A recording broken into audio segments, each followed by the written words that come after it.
vamos a estudiar el proceso de hidrólisis. Y pongo hidrólisis de sales porque es un proceso que se estudia en sales. ¿Por qué? Porque las sales son electrolitos. ¿Qué quiere decir eso? Que cuando se disocian en agua o cuando se disuelven en agua se van a disociar en sus iones correspondientes. ¿Qué es, por tanto, el proceso de hidrólisis? Pues la hidrólisis se produce cuando reacciona alguno de los iones de la sal o procedentes de la sal con ese agua, en forma o bien de ácido o bien de base, es decir, acidificando o basificando el agua. ¿De qué depende que se produzca el proceso de hidrólisis o no? Pues va a depender de la fortaleza o fuerza de esos iones. Vamos a hacer los estudios de 4 casos que se pueden dar. Sal procedente de un ácido y de una base muy fuerte o fuerte. Por ejemplo, el cloruro de sodio.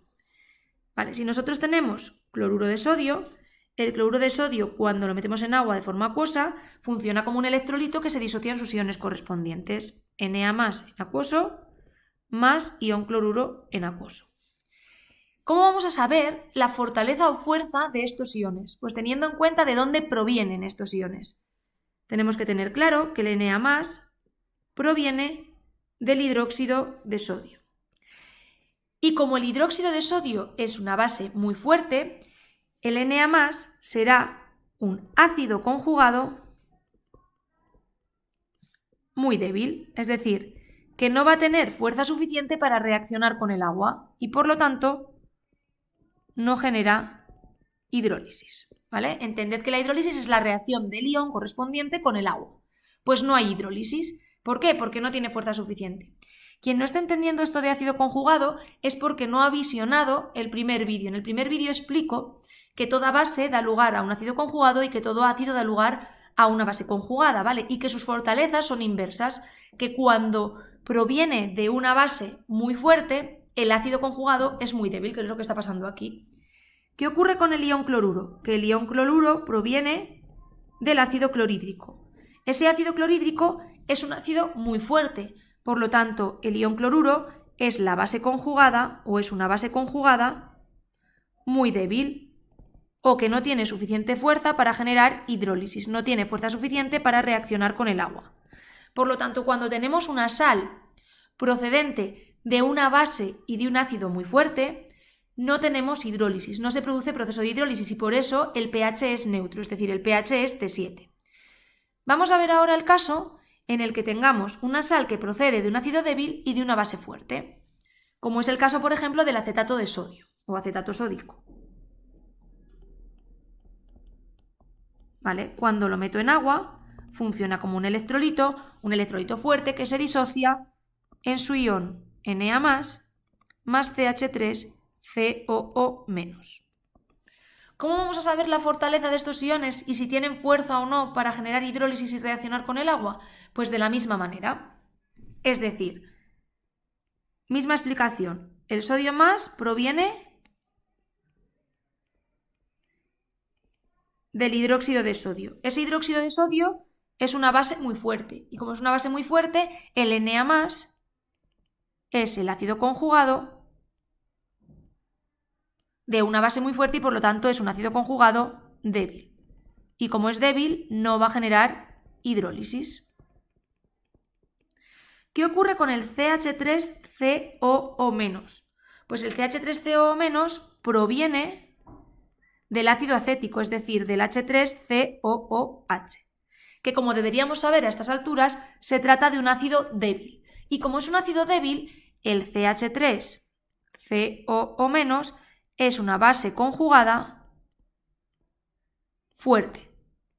Es decir, que tiene fuerza suficiente para llevar a cabo el proceso de hidrólisis.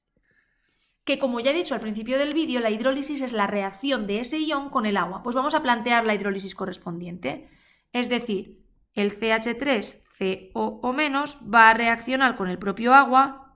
Planteamos un equilibrio porque puede ser reversible el proceso, en el que ahora, como esto es una base conjugada, tiene capacidad para captar H+. ¿Quién le da ese H+? El agua. Por lo tanto, se forma CH3COOH más OH menos, porque el agua está perdiendo un protón H+ que le cede al propio anión de la sal correspondiente. De esta manera, como vemos, lo que estamos haciendo es aumentar las concentraciones de OH-, y si aumentamos las concentraciones de OH-, sabemos que el pH va a ser básico. Y deberíamos de saber que el pH básico es mayor que 7. Es decir, que cuando nosotros en el agua echamos acetato de sodio, no podemos decir que el pH va a ser neutro. ¿Por qué? Porque uno de los iones de esta sal o de este electrolito va a generar un proceso de hidrólisis que hace que aumente la concentración de ion hidroxilo y por lo tanto el pH va a ser básico. Siguiente ejemplo. El siguiente ejemplo es, por ejemplo, una sal que proceda de un ácido muy fuerte y de una base débil. Por ejemplo, el cloruro de amonio. ¿Vale? Pues el cloruro de amonio, cuando lo meto en agua, funciona como un electrolito fuerte que se disocia en sus iones. El ion amonio, catión amonio, más el anión cloruro. ¿Qué vamos a hacer? Estudiar la fortaleza de estos iones. ¿Vale? Pues nosotros sabemos que el NH4+ proviene del amoníaco. Y tenemos que tener claro que el amoníaco es una base débil. Por lo tanto, como es una base débil, el NH4+ es el par conjugado correspondiente. Por lo tanto, como viene de una base, es el ácido conjugado del amoníaco. Y como el amoníaco es débil, este ácido conjugado es fuerte. Y por lo tanto genera hidrólisis. ¿Qué era la hidrólisis? Pues la reacción de ese ion con el agua. Lo hacemos.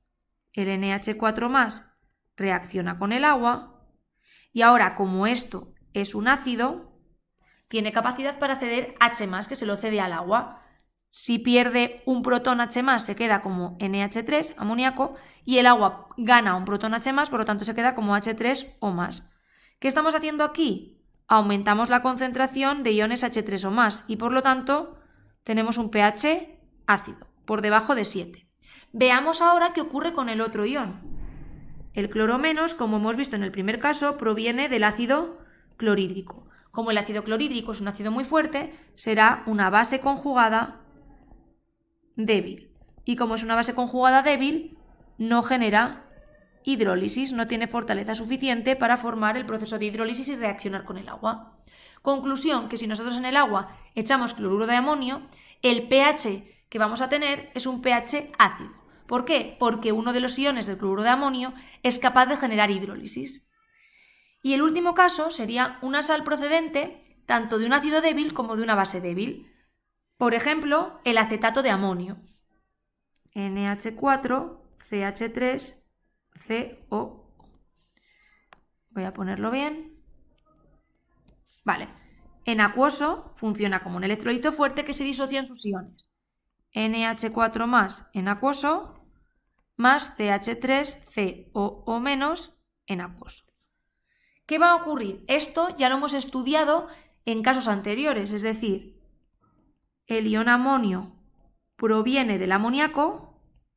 El amoníaco, como es una base débil, sabemos que genera un par conjugado fuerte, por lo tanto el NH4+ es un ácido conjugado fuerte que genera hidrólisis. A estas alturas del vídeo ya deberíamos saber que la hidrólisis es su reacción con el agua. Por tanto, el NH4+, volvemos a ponerlo, más agua. Ahora, funcionando como ácido, cede protones H+, se queda como NH3, y el agua capta protones H+, y se queda como H3 o más. Lo que hace este ion es aumentar la concentración de iones H3 o más, por lo tanto acidifica. ¿Pero qué está ocurriendo con el CH3CO o menos? Que proviene del ácido acético. Proviene del CH3COOH. Sabemos que ese ácido acético es un ácido débil, por lo tanto genera un par conjugado fuerte, es decir, que el CH3CO- es una base conjugada fuerte. Y como es una base conjugada fuerte, también va a generar hidrólisis, es decir, también va a tener fuerza suficiente para reaccionar con el agua. ¿Cómo reacciona con el agua? Pues de la siguiente manera. Como ahora es una base, tiene capacidad para captar H+, se queda como CH3COOH. Y el agua pierde un protón H+, es decir, generamos iones hidroxilo. En este caso estamos aumentando la concentración de iones hidroxilo. Por lo tanto, como vemos, este ion está acidificando y este otro ion está basificando, es decir, uno está haciendo que el pH esté por debajo de 7 y el otro que esté por encima de 7.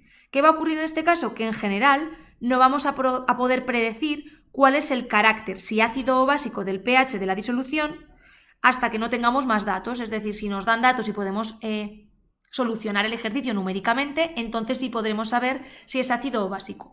En los otros casos sabíamos claramente si el pH iba a ser ácido o iba a ser básico porque solo hidrolizaba o solo producía hidrólisis uno de los iones. En este caso necesitaríamos más datos. Vale, vamos a hacer un resumen rápido. Os pongo aquí un resumen. Si tenemos una sal que procede de un ácido fuerte y de una base fuerte, ninguno de los iones hidroliza y por lo tanto el pH sería neutro. Si lo que tenemos es una sal procedente de un ácido débil y de una base fuerte, lo que va a ocurrir es que uno de los iones hidroliza y se va a generar un pH básico, es decir, por encima de 7. Si lo que tenemos es una sal procedente de un ácido fuerte y de una base débil, va a producirse la hidrólisis de uno de los iones generando un pH ácido, es decir, por debajo de 7. Y si lo que tenemos es una sal procedente de un ácido y de una base débil, los dos iones van a hidrolizar o van a producir hidrólisis y por lo tanto no podemos predecir a simple vista si el pH va a ser ácido o va a ser básico. Necesitaríamos hacer números. Hasta aquí podríamos valorar ejercicios de manera cualitativa, es decir, por ejemplo, que nos den varias sales y nos digan si el pH va a ser ácido o va a ser básico, o que nos den varias sustancias y nos manden ordenar por orden creciente o decreciente el pH de las distintas disoluciones. Esto sería un ejercicio cualitativo, puramente teórico, pero también podrían mandarnos solucionar una hidrólisis desde el punto de vista cuantitativo, es decir, con números. ¿Cómo haríamos eso? Planteando el equilibrio correspondiente de hidrólisis y teniendo en cuenta que en este caso la constante que vamos a utilizar es una constante de hidrólisis. Y la constante de hidrólisis será la constante del agua partido de la constante de acidez si lo que proviene es de un ácido o la constante del agua partido de la constante de basicidad si lo que proviene es de una base, sabiendo o recordando que la constante del agua es 10 a la menos 14. ¿Vale? Entonces ya veréis en el siguiente vídeo que voy a hacer tanto ejercicios cualitativos como cuantitativos cómo utilizaríamos esto, que no es más que plantear el equilibrio de hidrólisis correspondiente y cuando vas a hacer la constante de equilibrio utilizar la constante de hidrólisis y no la de acidez o la de basicidad, ¿vale? Pero lo veremos en el vídeo siguiente.